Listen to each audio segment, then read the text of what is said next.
21 rooms, a grand staircase, touching the banister that George Washington touched, and a piazza overlooking the Potomac.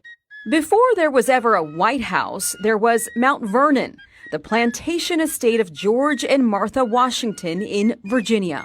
You know, he's self-educated. And we got a private tour from director Doug Bradburn, who takes us inside where the first president lived and worked. So his father dies when he's 10 years old. And so he only has reading, writing, and arithmetic at a basic level. He never gets to go to a proper school to become a gentleman. And so, everything he learns by reading and by doing. Think about our two greatest presidents, George Washington and Abraham Lincoln. Neither of them went to college. What do you think he would have thought about King Charles of England visiting? I mean, I think it would have, obviously would have blown him away. After the American Revolutionary War, he was very clear that he thought peace with England was in the greatest interest of the United States. The first couple enjoyed hosting at the estate.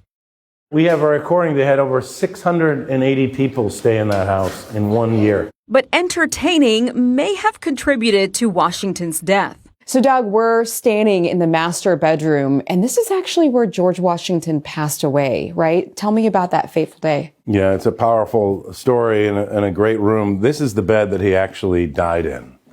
And, it's an incredible thing because he every day would ride out across his estate. He had 8,000 acres here at Mount Vernon. So in a typical morning, he went down, got on his horse, rode around. In this case, it was December 13th. He rode out across his estate, got rained on, sleeted on, and he got back to the house, and there were guests here, and he didn't want them to wait to have their big meal, so he sat down still in his wet clothes.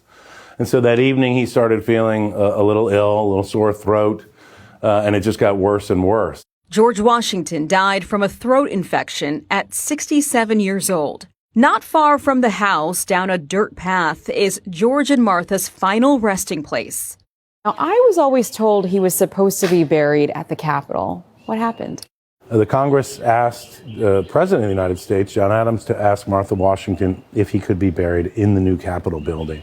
And she said she would, because he'd always served his country, but she would only allow it if she was allowed to be with him. And so she was intended to be there as well.